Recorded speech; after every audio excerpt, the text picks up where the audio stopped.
Hey, what is up everyone? Josh Quinones here, and today I am going to be sharing with you all what's on my Google Pixel 3a. I always get a lot of positive feedback when I do these types of videos. You all seem to love them every time I get a new device, so I thought, hey, why not? So let's go ahead and start with the outer part of the device. Actually, let me go ahead and lock the phone. Now, usually when I'm home, I usually like to run it bare like this with no case or anything at all. Because of the size of the phone, it is easy to handle, and I won't have to worry about dropping it here at home, especially when I'm walking around on carpet. But when I am out and about, I usually do put on this case right here that Google has provided for me. It's got a nice fabric material, but one thing that I wish they would have done with this case is maybe cover the top and the bottom, because say I drop it flat like this. For the most part, it should be protected because there is some razivity from the corners right here. But if I do happen to drop it on a rock or something right in the middle, it could possibly damage the device, not only on the top, but on the bottom as well. But for the most part, it is a pretty nice case. Got a nice fabric material, like I said, some Google branding. It does make it easier to find the fingerprint sensor in the back. And I also like this nice accent color on the side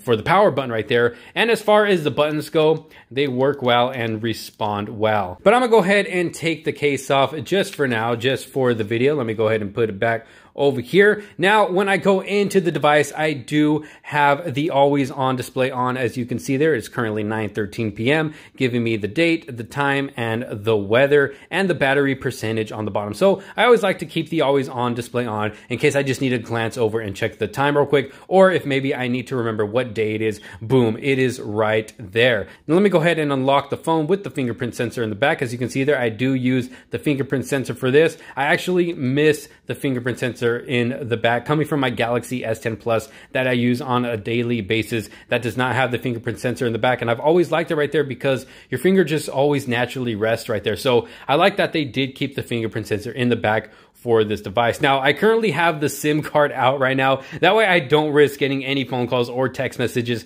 during this video, but I am running on Wi-Fi right now in case I want to get into any of these apps that I have right here. But this is my main home screen right here. As you can see, I got the at a glance up here showing me the date and the weather. You got the time up here, battery percentage right here. I always like to make sure that the battery percentage is showing. You do have the option to turn it off or on, so I always keep it on. Now down here at the bottom, I wish I could have maybe moved the Google search bar up on the top up here, but it just doesn't let you. You can hold it. All it allows you to do is click on preferences and turn that on or off. So you really have no choice but to keep it down there. So as far as apps go, now as you can see here, I got 4 folders in the front, and then my photos, and then I got my main apps right here on the bottom that will be on every screen that you go to. So starting with my first folder over here is my movie apps. Now it's kind of set up the same from my previous devices. I always just find it to work out better for me like this, having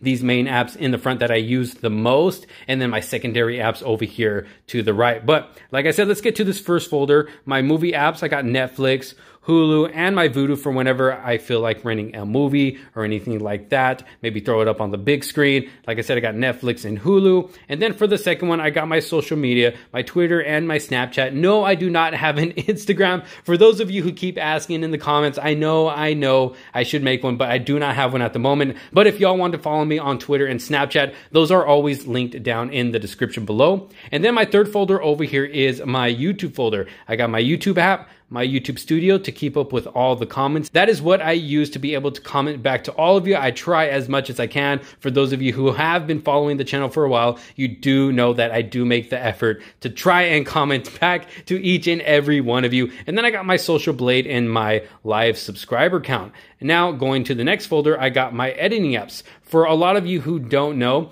I do edit every single video that you see on this channel on my smartphone, whether I'm using a Galaxy device or I've edited videos on my OnePlus device before, and pretty soon here I'm going to be editing a video on this device as well. So I do use the Power Director app to edit my videos, and then I use Pixel Lab and PicsArt to edit my thumbnails, because all of my thumbnails are edited on my smartphone as well. So for those of you that don't know, now you know. Then on the side of that, I got my Photos app, and then like I said on the bottom, these are all the main apps that are always going to be there: the phone, my email, my internet browser. I always use Chrome browser, my text messages, and my camera. And I gotta say, this camera is absolutely amazing. Let me take a quick picture really quick in portrait mode right here, right now. Let's see, 1, 2, 3, boom. Okay, let's let that process. Let's see.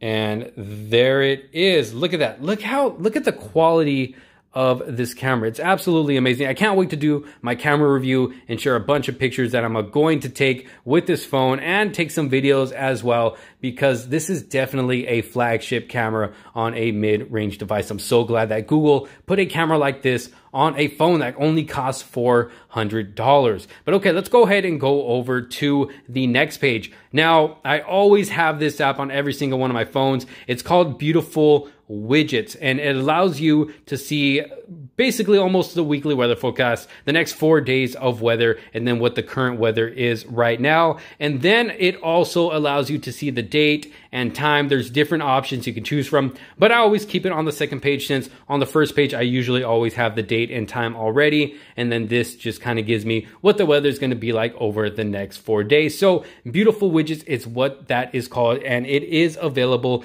in the Play Store. Now on the bottom of that, I got my Zmoto app that I use for my security cameras to check them when I am not home, and then I got my Govee Home app right here, which is what I use to be able to turn on my LED lights around my TV or my gaming monitor, or turn them off or change the color. Now, I have not set this one up yet on this device, but I'm going to here in a bit, probably after this video. That way I can start using that app. But then aside from that, I have my Google Play Music, the Google Play Store, and then I got my Amazon store. You always got to have Amazon to do your shopping. And then I got my finance folder where I do all my banking and all that, PayPal, Venmo, my bank. And then I got the Google Maps here on the bottom. And then I got my rideshare apps, which I don't know where my Lyft one is. I think I forgot to download that, but I usually have Uber, Lyft, and then Uber Eats in my rideshare apps. And then I named this one Sal Stuff, because I don't know what else to name it. I mean, I guess you can buy stuff too. But yes, if I ever feel like selling stuff in my local area, I will post it up on one of these two apps, or even both of them, or sometimes even eBay. Now, next on the side of that is my gaming folder, which I have not named yet. So let's go ahead and do that now,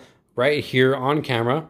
Just go ahead and put in games, boom, click the outside, and it's ready to go. I got Angry Birds and PUBG Mode. Now, it's been a long time since I've played Angry Birds, but since I have installed it on this phone, I've been playing it a lot more. I forgot how fun and addicting it is. So yes, I have been playing Angry. This is actually Angry Birds too. So I've been playing that and a little bit of PUBG on this phone. I will be doing a separate video showing how gaming is like on this phone, not only with these games, but with other games as well, to see how well it handled those games. And then my last folder right here is called Other Stuff. Basically, just has my clock for when I want to set my alarms, got a calculator, got my note keeper, I got my Marriott app for when I need to book a hotel, and then a Booksy app. What this is, basically I use it to be able to book my haircuts. Not only that, but you can use it to book other stuff like massages. You got the hair salon, personal trainers, like I said, massage, day spa. There's a lot that you can use this app to schedule appointments with, dentist appointments. But yes, this is how I schedule my haircuts with my brother. He's actually a barber, works at a barbershop. So this is how I schedule an appointment with him, and it works out great. Now for the last page I got here, this is the last one, is just my calendar widget,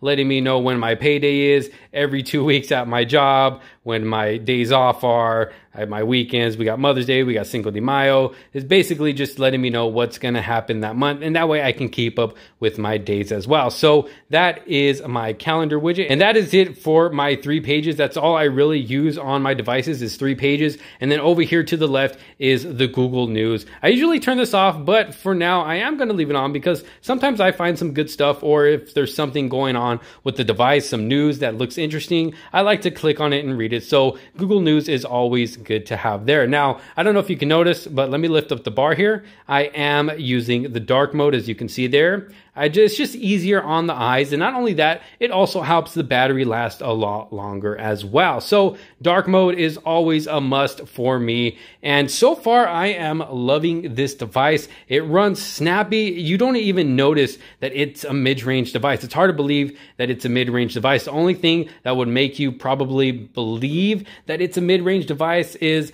got to be the bezels, because it doesn't have that futuristic look, or the look that most smartphones have these days, which is almost bezel-less. And then the build quality of the phone. I mean, just looking at it at a glance, or even just looking at it period, it's hard to tell, because it looks like the regular flagship Google Pixel 3 and 3 XL device. But it's when you start touching it, like, okay, this does feel kind of plastic. Here up top, this is definitely not glass, but they did give this a nice matte finish in the back. So it doesn't feel metal, but it doesn't feel too plastic at the same time. But overall, I'm loving it. It's got a nice light weight to it. It's been working out great. The camera is insane. I cannot wait to share my full review with you all. But this has been what is on my Google Pixel 3a. Y'all let me know your thoughts down in the comment sections below. Let me know what you think of my setup. And if you have a device of your own, let me know how you have your setup for yourself, or how you would have it set up if you did have one. If you did like this video, make sure to leave a huge thumbs up on it, and don't forget to subscribe and hit that bell for notifications so you don't miss out on any other future videos to come.